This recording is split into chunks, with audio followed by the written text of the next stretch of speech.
Holy cow, how about that come-from-behind victory against the Indianapolis Colts? Well, that's in the rearview mirror, and now the Giants are in town on Christmas Eve, and that requires a winning formula. Welcome, I'm Paul Allen, former Vikings player and coach, analyst for the Vikings Radio Network, Pete Bercich. To my left, Gabe Henderson, Vikings.com, Vikings Entertainment Network, and KFAN Minnesota Vikings Radio Network. And the winning formula begins like this.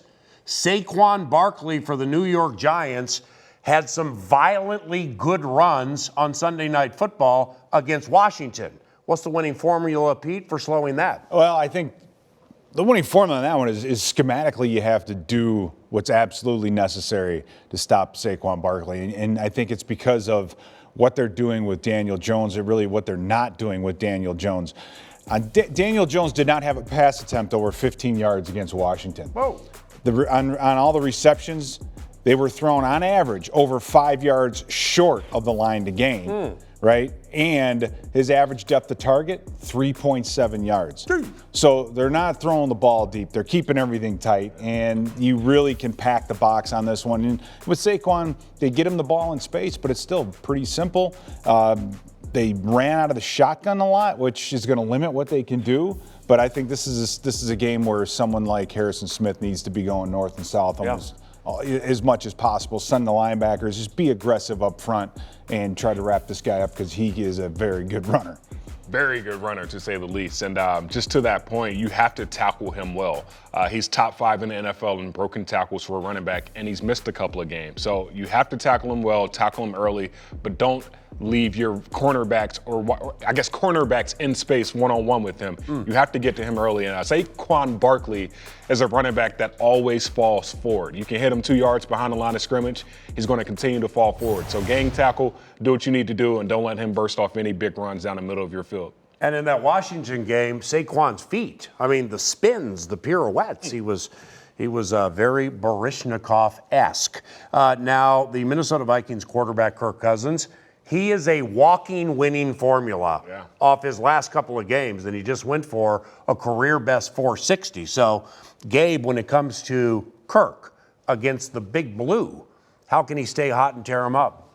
Similar to what he's been doing as of late, and I think the schemes have been really good for him. Stepping up in the pocket, using his legs to run a little bit more. I think this week we will have to move the pocket a little bit more just because of that interior pressure that Dexter Lawrence likes to get. But you have Kayvon Thibodeau on the outside getting pressure. So schematically, use Kirk's legs a little bit more. Extend some of those plays.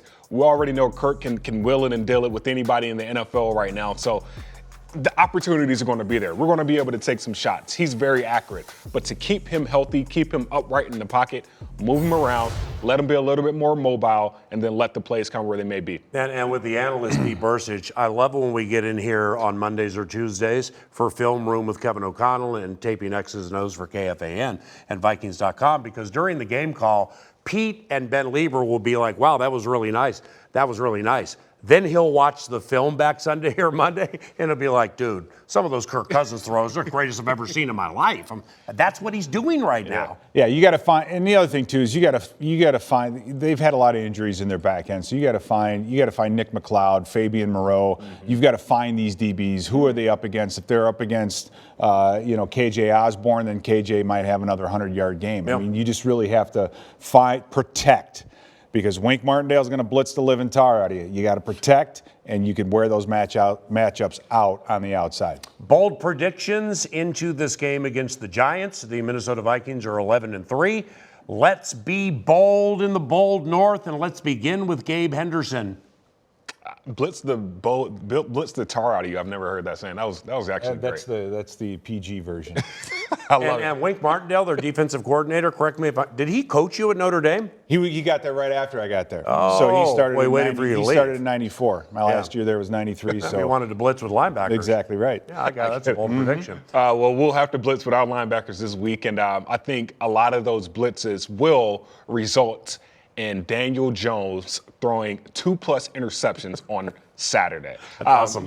You look at it and you say, okay, Daniel Jones. When's the last time he's thrown an interception? Well, that was over a month ago, and he threw 2 interceptions against the Detroit Lions. Oh. All right, well, when was the last time he threw an interception before that? September. He's only thrown 4 interceptions all year. Wow. The Vikings make it 5, possibly 6 on Saturday. Right. My bold prediction is coming up shortly because I never hit them. So, Pete, what do you got? I'm going to go way out on a limb. Johnny Munn touchdown. And say the Vikings defense will hold this Giants offense to under 300 total yards. Ooh, I like that. That's good, man. Because I think schematically we can just pack the box, stop the run, and I'm not too worried about any of these matchups on the outside as far as explosive plays go. Are they going to move the chains? Yeah. Daniel Jones, he's not going to, he's going to get that ball where it needs to go. But I really do think that as explosives go, this is going to be a big game for our defense. I don't think you're going to see a lot of big 20, 30, 40, 50-yard plays out of this Giants offense. And with Darius Slayton or Kenny Golladay or Richie James, whomever they want to run down the field, how are they going to get explosive when they're going against my bold prediction? Duke Shelley. At the end of the game, the fans will not be booing. They will be duking for Duke. The Duke. The Duke's going to be on fire. He has 0 interceptions in 4 years since he was a cornerback at Kansas State when he had 2 against Oklahoma State until Saturday when he picks off Daniel Jones, and up in the box all of us are duking because he got number 1 and we get another victory.